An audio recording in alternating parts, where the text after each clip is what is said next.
Baiklah, Assalamualaikum warahmatullahi wabarakatuh. Salam sejahtera untuk kita semua. Baiklah, perkenalkan kami dari kelompok 2 THP Indralaya, mata kuliah rekayasa proses hasil pertanian dengan tugas yaitu penunggaan umur simpan dengan metode Labuza. Adapun kelompok 2 sendiri beranggotakan Aisyah Hamayuni, Dia Gita Cahyani, Dia Biaski Mariska, Hanita Yana Berlian Citumeang, Regina Ayu Fastika, Rizka Kurniawati, Cynthia, Puja Ayu, Uswatun Hasana, dan saya sendiri yang Malik Ramadhani selaku moderator. Adapun dosen pengampu pada mata kuliah rekayasa proses pertanian ini yaitu Bapak Hermanto STP MSI. Baiklah, penjelasan pertama akan dijelaskan oleh Saudari Aisyah Rahmayuni. Waktu dan layar saya persilahkan. Baiklah, saya akan menjelaskan pada bagian pendahuluan di mana terdiri dari latar belakang dan tujuan. Adapun latar belakang dari penelitian ini yaitu pertama, penentuan masa simpan suatu produk dapat dilakukan dengan dua cara, yaitu mengamati penurunan mutu produk selama penyimpanan dan menggunakan metode ASLT atau Accelerated Shelf-Life Testing. Kemudian metode ASLT dilakukan dengan cara menyimpan produk pangan pada lingkungan yang menyebabkannya cepat rusak, baik pada kondisi suhu ataupun kelembaban ruang penyimpanan yang lebih tinggi. Kemudian salah satu model dari sekian banyak permodelan yang diterapkan dalam menentukan masa simpan produk menggunakan model Labuza atau metode akselerasi kadar air kritis dalam penentuan umur simpan produk biskuit. Kemudian tujuan dari penelitian kali ini adalah untuk mengetahui analisis proksimat dan kadar air pada produk, lalu menyajikannya dalam kurva dan permodelan matematika yang dirumuskan oleh Labuza untuk menduga umur simpan biskuit. Untuk pada bagian selanjutnya akan dilanjutkan oleh rekan saya.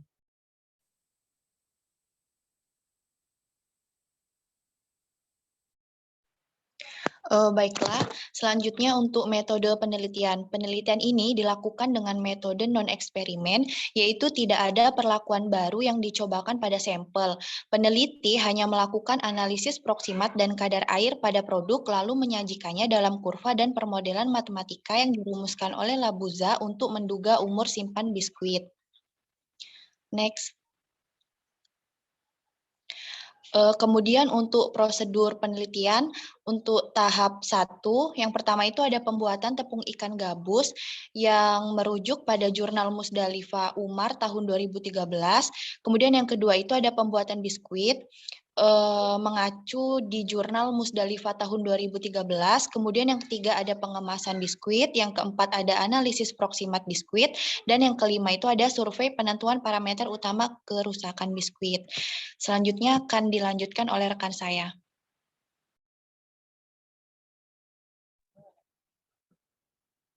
Oke, next.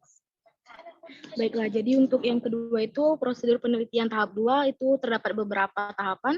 Untuk yang pertama itu adalah kadar air awal dan juga kadar air kritis.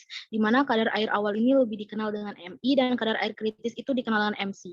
Di mana kadar air awal dan kadar air kritis ini juga dapat dilakukan dengan menyimpan biskuit tanpa kemasan pada suhu ruang. Nah, untuk suhu ruangnya itu biasanya pada suhu 30 derajat Celcius selama 8 jam. Secara periodik 1 kali 2 jam dilakukan uji hedonik oleh panelis terhadap kenampakan produk. Kenampakan produk ini meliputi rasa, bau, warna, dan juga tekstur pada biskuit. Oke, kemudian setiap 2 jam selama penyimpanan itu dilakukan perhitungan rata-rata skor uji penerimaan hingga rata-ratanya mencapai nilai 3. Di mana nilai 3 ini dapat dikatakan itu tidak suka dan ditetapkan bahwa produk ini telah berada pada kondisi kritis. Kemudian dilakukan perhitungan kadar air menurut AOAC pada tahun 1995 mengacu pada jurnal Hilda 2011. Next.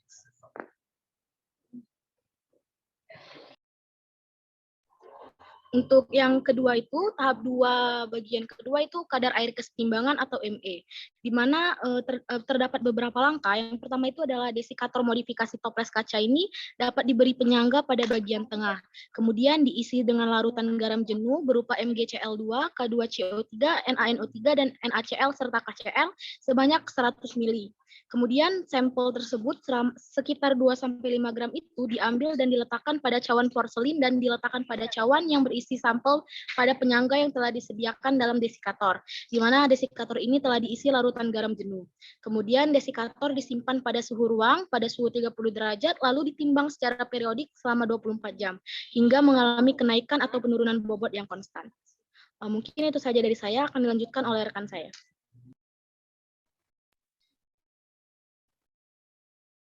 Baiklah, untuk tahapan selanjutnya, yaitu kadar air diplotkan ke dalam 5 model persamaan kurva sorpsi isotermis untuk mendapatkan nilai-nilai konstanta selanjutnya.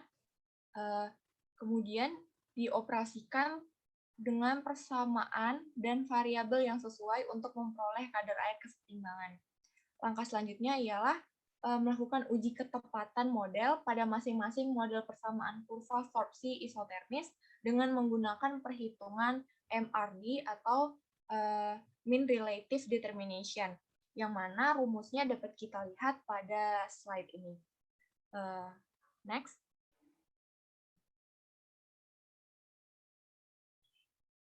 Untuk tahap selanjutnya, yang ketiga yaitu permeabilitas uap air kemasan yang dilakukan dengan metode desikasi.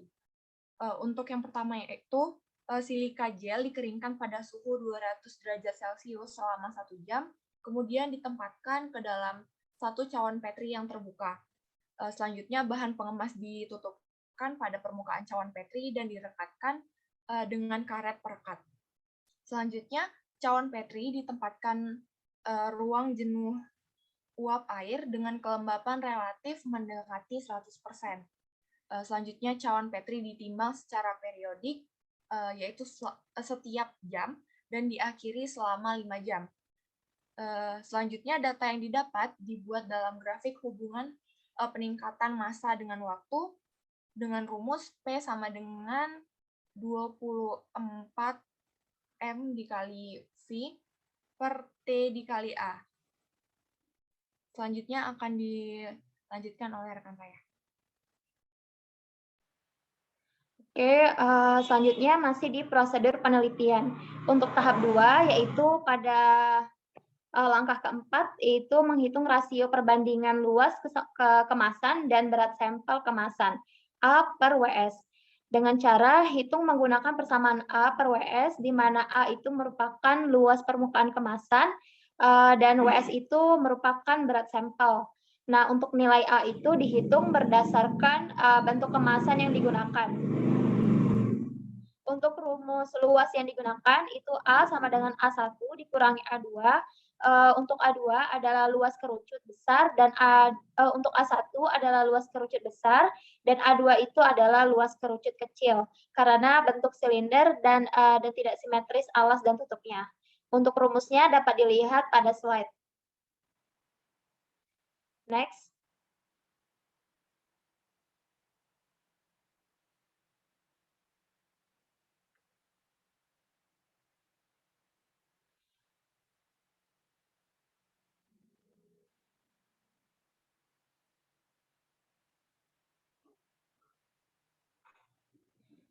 Selanjutnya akan dijelaskan oleh rekan saya, Regina Ayu Prastika. Baiklah, saya di sini akan melanjutkan penjelasan dari Uswatun, yaitu pada tahap 2 yang keempat, yaitu rasio perbandingan luas kemasan dan berat sampel per kemasan. Dihitung dengan persamaan A per W per S, di mana A luas permukaan kemasan, yaitu dengan disesuaikan bentuk kemasan, WS yaitu berat sampel dalam bentuk gram. Pada penelitian ini menggunakan bentuk silinder tidak simetris antara bagian alas dan tutupnya, sehingga rumus luas yang digunakan adalah A sama dengan A1 kurang A2. Baiklah, selanjutnya slide selanjutnya. Tahap 2 yaitu yang bagian kelima, yaitu tekanan uap air jenuh. Tekanan uap air jenuh murni pada ruang penyimpanan yaitu 30 derajat Celcius adalah sebesar 31,824 mmHg yang diperoleh dari tabel uap air Labuza dalam Hilda tahun 2010. Yang keenam yaitu slope kurva. Slope kurva adalah nilai B yang dihasilkan pada kurva sorpsi isotermis terpilih yang menghubungkan aktivitas air dan kadar air kesetimbangan dengan persamaan linear, yaitu Y sama dengan A plus B kali X. Penentuan nilai kemiringan kurva B dilakukan untuk melihat pengaruhnya terhadap umur simpan produk melalui persamaan Labuza. Ini dikutip dari Hilda tahun 2011. Mungkin selanjutnya saya serahkan untuk teman saya.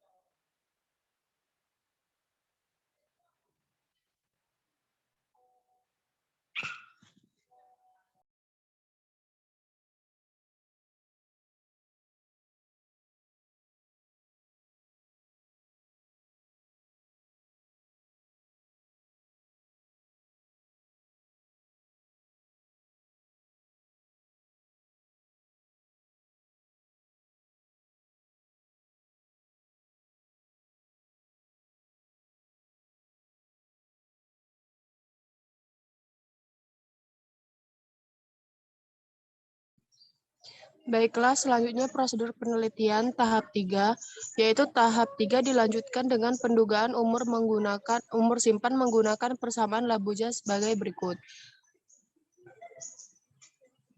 Keterangannya, MI yaitu kadar air awal, MC kadar air kritis, ME kadar air kesetimbangan, B sama dengan adalah slope kurva sorpsi isotermik, K per X merupakan permeabilitas uap air, A merupakan luas permukaan kemasan, WS sama dengan berat sampel produk, P0 adalah tekanan uap air jenuh kondisi penyimpanan. Next. Untuk hasil, grafik kadar air dan skor kerenyahan biskuit B0 dan B1 selama pengamatan dapat dilihat pada gambar 1. Berdasarkan grafik pada gambar 1, dapat diketahui bahwa kadar air awal M0 biskuit adalah 0,051 gram H2O per gram solid untuk biskuit tanpa tepung ikan gabus dan 0,064 gram H2O per gram solid untuk biskuit dengan tepung ikan gabus. Kadar air kritis dapat dihitung dengan memplotkan nilai skor penolakan 3 ke dalam persamaan linear antara nilai kadar air dan skor pada biskuit sebesar 0,066 B0 dan 0,078 B1 dengan persamaan linear Y sama dengan min 0,002X tambah 0,084 untuk biskuit B0 dan Y sama dengan min 0,002X tambah 0,072 untuk biskuit B1. Selanjutnya akan dilanjutkan oleh Cynthia.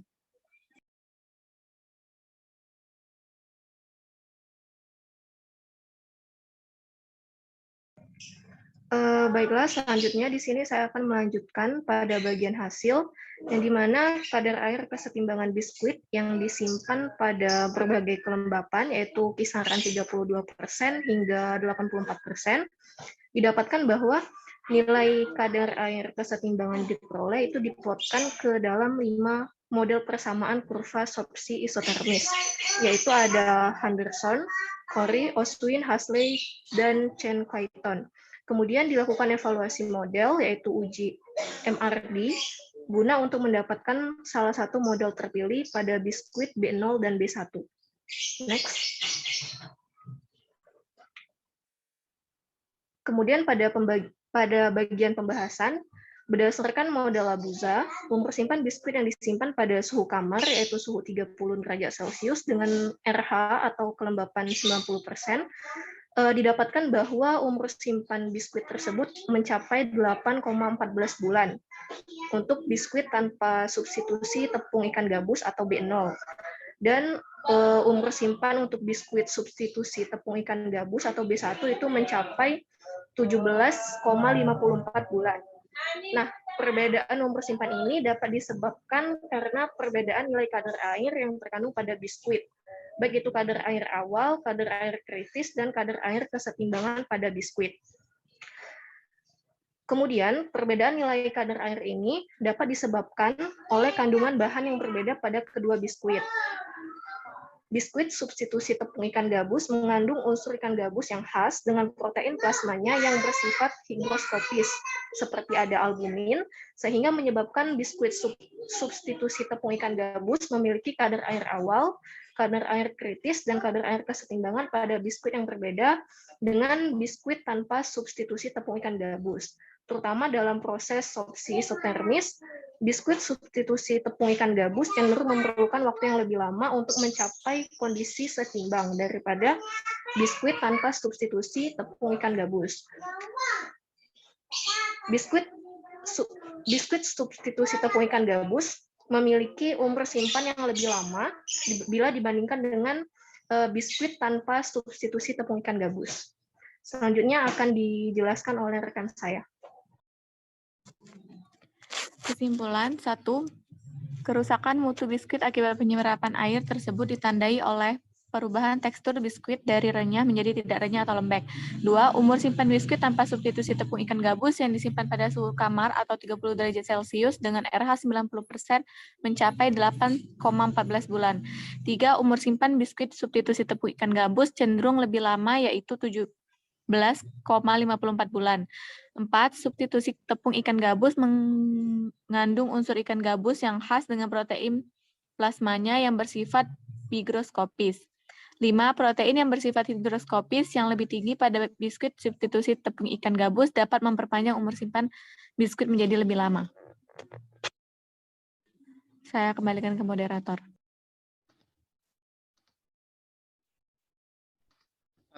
Baik, terima kasih kepada teman-teman yang telah mengatakan. Adapun judul yang kami ambil yaitu dari Boni et al. Dan 2016 dengan pendugaan umur simpan biskuit ikan gabus dengan metode akselerasi kadar air kritis dengan metode Lebuza. Nah, ini dapat teman-teman ambil di jurnal online mahasiswa Fakultas Perikanan dan Kelautan Universitas Riau.